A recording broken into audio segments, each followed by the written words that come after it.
There's a guilty plea in court this week in the Special Criminal Court to a 34-year-old guy called Mark McCourt. He's pleaded guilty to facilitating a criminal organisation to import explosives, firearms and ammunition into the state.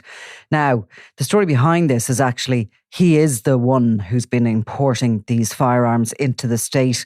He's been buying parts of weapons essentially and then reconditioning them and putting them back together here and selling them into the criminal organisation network. Seems to be the only guy that was doing it, and there is a sort of confidence from An Garda Síochána that they have actually shut down this route of very deadly firearms into the state. Yeah, I think they were basically being bought online and reassembled then and repurposed. I think they could be, these individual parts could be bought, and once they're reassembled, they're working firearms. Was he bringing them in through the courier system into the country?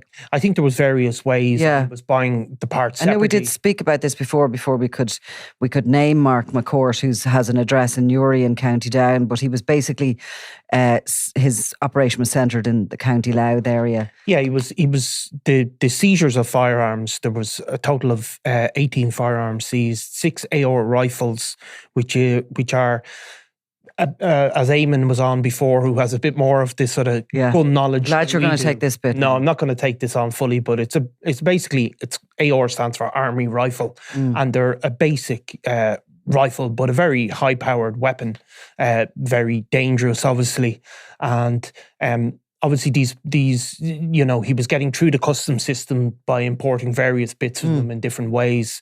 But 6 AR rifles were seized and 12 semi-automatic 9mm pistols.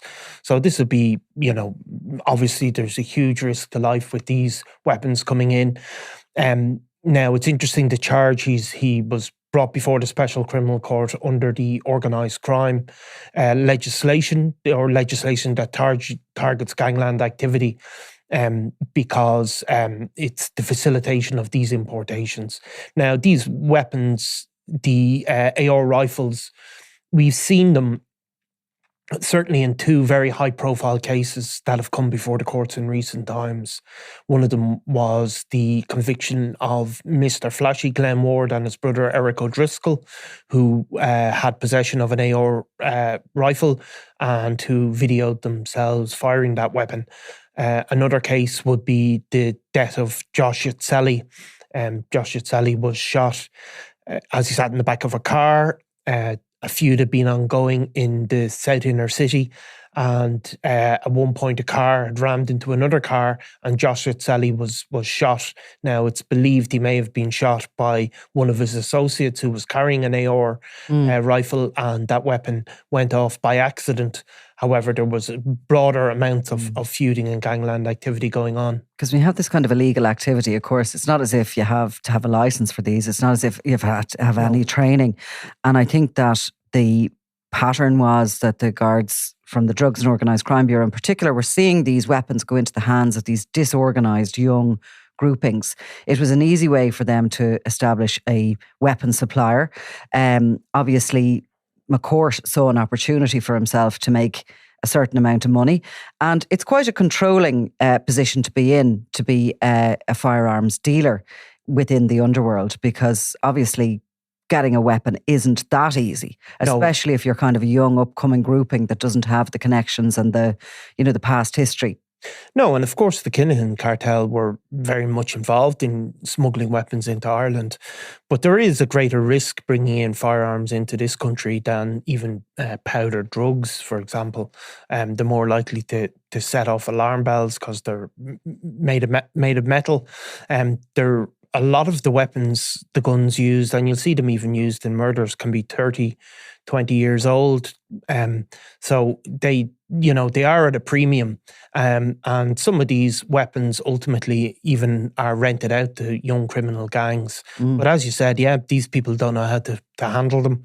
And certainly in the case of Josh Yatselli, it was a very much a fatal thing that happened to him, The semi-automatic and the automatics obviously release, a large quantity of bullets on, one press of the trigger. Yeah. And they can spray, and I think they kind of can be powerful weapons that really you have to be trained in using them.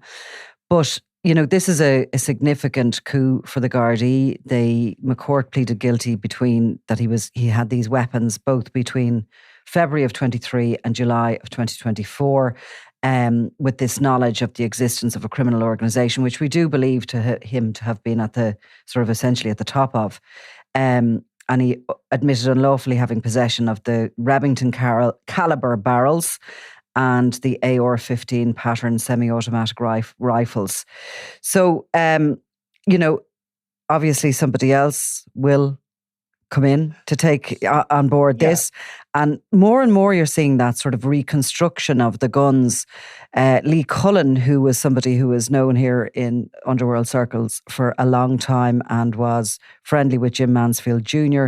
and mixing with criminals in West Dublin, moved to the Birmingham area, and he was actually caught up in a similar sort of a enterprise to gather these weapons, and he got a lengthy 20-year sentence actually in the UK. Yeah, I mean, people can buy these sort of vintage firearms that are decommissioned effectively, and they can be brought over from places like the States where they're display models, and they can be repurposed. One of the other routes that criminal organisations get guns are to the raids on legitimate gun dealers, which exist in Ireland, although it's a very small business.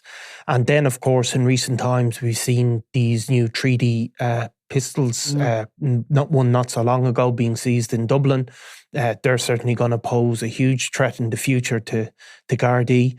I don't think we need to. I'll ask you on other occasions how one operates prints out a 3D pistol, but it's already going on. I mean, there's just no doubt about it. But I think what you're seeing here, the caliber of weapons that McCourt and this criminal organisation were involved in selling were very much at the highest end of being the most deadly and most efficient, and very, very dangerous. And being sold to whoever was willing to buy them. Whoever was willing to buy them. Okay, well, we'll come back to this Mark McCourt sentencing, which I think is up towards the end of the month. Yeah, it's up on 27th of July, I think. Thanks, Niall. Thanks. I'm Nicola Tallant, and you're watching Crime World, a podcast about criminals, drugs and the underworld in Ireland and across the globe. Make sure you subscribe to our channel and turn on notifications so you can be the first to watch all our latest episodes. You can also listen wherever you get your podcasts.